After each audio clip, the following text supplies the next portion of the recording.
took it serious. He laughed himself. He's like, no, but I mean, like, he actually believes that I ain't got a chance. When he gets tired again, he's gonna think, here we go again. Listen to this shit. It's like a tattoo, the pain. You always want another one. You always want another tattoo. But then when you're in the chair, you think, oh, I can remember the pain. That's what it's going to be like for him. The pain. Awful. The pain. You must have written that down in your notes. The pain. Nah, Ben, that was kind of cold. So, the fight of the week. It actually feels good to be back doing a fight week preview again. I don't even know when the last time I did a preview on a fight during fight week. Well, big rematch is coming up between Liam Cameron and Ben Whittaker this Easter Sunday. Here in the States, we don't have a broadcast partner. However, it's going to be Sky Sports over in the UK. It's going to be Easter Sunday, the rematch. The first fight took place on the Artur Beterbiev, Dmitry Bivol fight back in October of last year, as you can see. It was a technical draw because Ben Whittaker allegedly had an ankle injury, but his promoter, Ben Shalom, said he had a neck injury. This story's been all over the place. And right now, Ben Whittaker, not only does he need a win, he needs a spectacular win because, let's be very honest, he's been looking like a clown the last several months for those who have been following the controversy. He's breaking people's phones, getting mad at paparazzi, in a wheelchair, not producing any type of records or statements involving his injuries, no nothing. It all looks fake. Here is the narrative. They fought back in October. Ben Whittaker, being the showboater that he was, started dancing around, fooling around. He gassed out, and Liam Cameron turned it up on him. So to try to get out of the fight, you can say here, I'm going to pull it up right here. Let's go back down memory lane. Now, I can't show the whole clip because, you know, copyright infringement. So forgive me if I break it up into chunks. Take your time out, like the video, subscribe. I'm TstreeT Controversy with Fight View 360. By the way, I was pissed when this happened. Look at him acting. He wasn't hurt. Push him, or does Whittaker pull him? What does that look like to you? Now look at Whittaker's legs.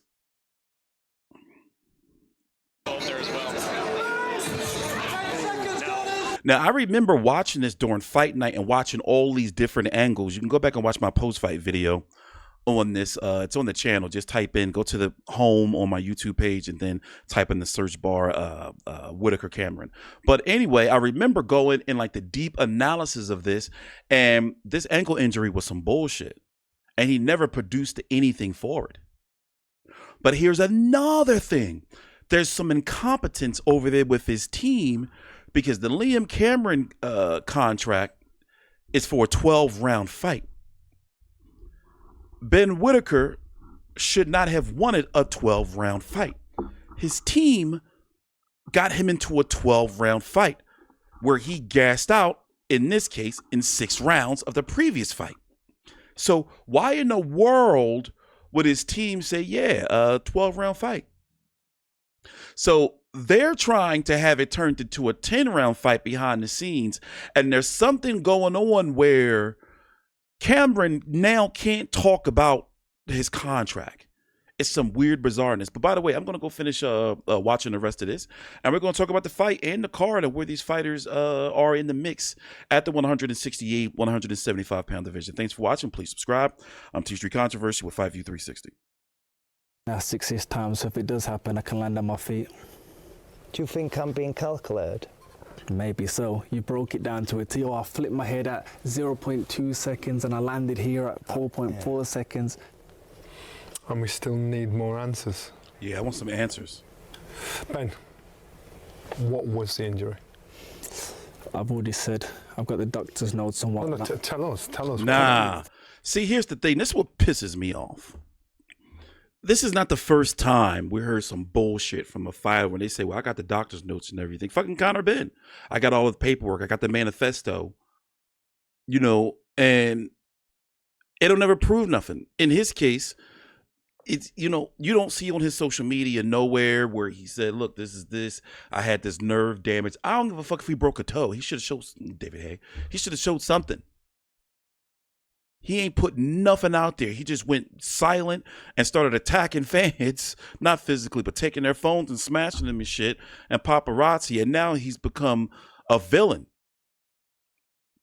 And he's in the 12-round fight. Here's what I think would be more impressive before I let this audio finish, this bullshit he's about to say. I think it would be more impressive if he goes 12 rounds and wins something like 8-4 against Liam Cameron versus if he goes out there and starts as Liam Cameron out, because now I want to see if he goes 12. I want to see if he can go 10. That's a big deal these days in boxing. And he's changed trainers. You know, he went to Andy Lee, or went back to Andy Lee. Wasn't he with Andy Lee before? I don't remember. I know it was Sugar Hill, right? Remind me. I'm sorry. I'm out the loop a little bit. But let's rewind back this bullshit he was talking about. I got the doctor's notes, and it's like, nah, Johnny Nelson boxed him in. Tell me what it is. What happened? What's the injury? I've already said. I've got the doctor's notes and whatnot. No, tell us what I the don't injury need to is. tell you because it's been done. What I've heard is Ben Shalom said it was his neck and his spine. He said it was his ankle. They should have both sat down in a room and gone, listen, lads, what we're going to say is it's my neck. And we'll stick to that story. But they've got the stories crossed, everything. Each time I will give you the question. You can answer it how you want. But then you can answer it to either infuriate the public because they've made up their mind, or you can say, you know, this is what happened. If you don't believe me, it's up to you. What was the injury? Everything. Spinal, like Mike Tyson said. I came out the ring with a whole body cast on. I broke my knee, fractured my shin, little chip out my neck as well. I might be wrong, but the flack, the stick, the backlash you got bothered you. Killed him. It bothered you. No, it bothered you to the point where you're thinking, you know what? I'm only one to say. I'm not telling you anything. This is my truth. This is how I'm going to answer it. I'm going to leave you ignorant. No, Johnny, come on now. Do you not think? Be a bit damp middle. I'll say No, this. listen, I'm talking like I've seen the picture. If the stick hits you though, you're not cut out for it. Luckily enough, I was cut out for it. People talk about me because I am that guy. People say a lot of things about me because I am that guy and I'm supposed to be that guy. So they're talking for a reason. So at the end of the day, they can talk, yeah, this, that. Like I said, when I win April the 20th, and you bring that mic to me, I'm going to pass it back over to him and say, he had a lot to say before the fight. Let him talk again. I don't know. By the way, I'm just going to go ahead and say I don't believe him. I remember going into great detail, watching all the different highlights and everything and slowing it down, doing old TstreeT CSI. And I was like, man, this motherfucker ain't injured. But then again, why would Johnny Nelson, why would it be such a big sticking point if people actually believe that he was injured? I mean, after all, this paperwork, he could have just showed it. And then, you know, everybody would have shut up. But he gassed out. He was going to get knocked out. Because that's what it was looking like. He was on his way to getting stopped. That would have been a disaster. So he had to go this route. He had to go the public shame route versus the being knocked out for being a showpo who like, oh, you know, he was a fraud.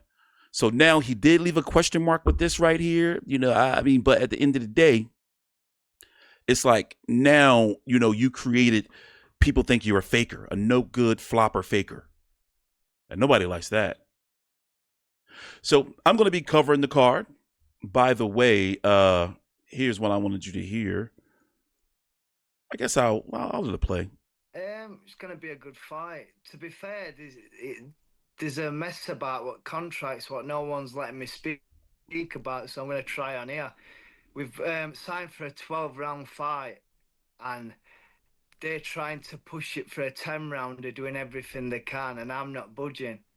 I'm having a 12-round fight, and this is what I tried to do it on. Gloves are off. They won't let me speak about it, and on Sky Sports, they didn't air my interview.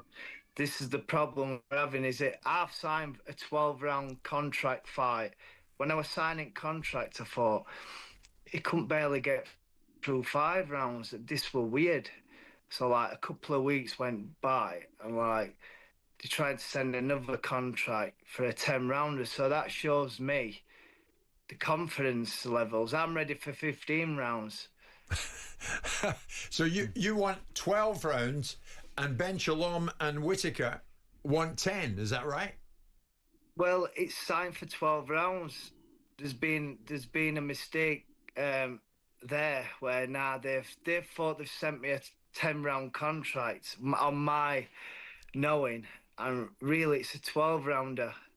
Because when I was signing it, I thought 12 round, that suits us. That they must be mad. So we've signed. Right? How did they fuck that up though? That's pretty crazy right there. He has a contract for 12 rounds. Somebody from Shalom's and Whittaker's team sent 12-round contract. And then they sent another one. I was like, oh yeah, no, we wanted to be 10 round. Because you got to think, anybody who watched the first fight will look at, like, if they had obviously privy to see the contract, I'd be like, oh, he won 12 rounds. Oh, snap. Like, Whittaker is a beast. But it also wouldn't make sense. But let's see what happens. I'm looking forward to it. I'm going to be watching this card. I believe you have Fraser Clark returning against Ebenezer Tete, right? Is that who he's fighting? Yeah, here we go. Let's see who's on this card. Sam Eggington still kicking about. I just think that the UK is not big enough for 3 big major promotional outfits. And by the way, shout out to Frank Warren, because he came back like big time. He's, he over there killing it. But if I was to rate this card, the main event is meaningful. It's very meaningful. But if I was to rate this card, I'm going to give it a C+. C+. No, because then it would be a B-. I rate on a minus plus minus scale too. So let me see. If I give it a C, would it be close to a C-? Because that's close to a D. I'm just going to give it a C. Because these other fights don't really mean nothing outside of Fraser Clark returning to try to get a win under his belt. Something, because remember, Tete fought Dylan White, and who else? He fought somebody else, right? Daniel Dubois. Yeah, I remember him and Daniel Dubois was going at it. That was a fun fight to watch for that one round. Wait, was it Daniel Dubois he was going at it with? I don't remember. But anyway, that's pretty much that fight is just a confidence builder, showcase fight-ish type fight. So, however, when it comes to Fraser Clark, I wouldn't be surprised if Fabio Worley took his soul. But that Liam Cameron take Ben Whittaker's soul. And what happens if this fight goes past 6? What happens then? Let me see if Whittaker is ranked anywhere. Where's my boxing rankings? I think he was at one point, right? Or was that I think he was at one point ranked at one of the lower ends of the sanctioning bodies. What weight is this fight taking place? I'm sorry. 175. 175. So let's see here. No, he's not ranked, but you can expect for him to be ranked sometime in the next fight or 2. Oh, that's 168. Tripping. That's Liam Cameron. Yeah, expect from him to be ranked soon. And if he does win, interesting. You got Conor Wallace, Zach Parker, Willie Hutchinson. I think they'll probably maybe try to go that route. Depending on who the promotional outfit is. They'll probably try to build up to Anthony Yarde, but as you can see, Anthony Yarde's on his way to another title shot if he keeps winning. I don't know how. Ranked in the top 5 by 3 of the 4 sanctioning bodies and top 10 by the WBC. So, but it is what it is. Let's see what happens. I'm going to be here covering this fight this weekend. Looking forward to it. I'm TstreeT Controversy with Fight View 360. Oh, and also let me check first before I go and see if the fight is available on Peacock. For those who don't know, Boxer, Sky Sports had an agreement with Peacock here over in the States to broadcast events. But if I'm correct, there's been a couple of events that have been missing. So I'm not sure if they're still doing it. Let's see. If that's not the case, then we won't have the fight broadcast over here in the States. Let me see. Boxer. I think they took all boxer fights off. Let me see if any boxer fights on here. Oh, I'm sorry. Let me go over here so you can see. See? They took all boxer events off. All boxer events are gone from Peacock. Interesting. Let's see. Let's go to sports. Damn, it's not even a tab for boxing. Dag. So, yeah, we have no way to watch this fight over here in the States. But I'm going to watch it. See you guys on Saturday. Thanks for watching. Please subscribe.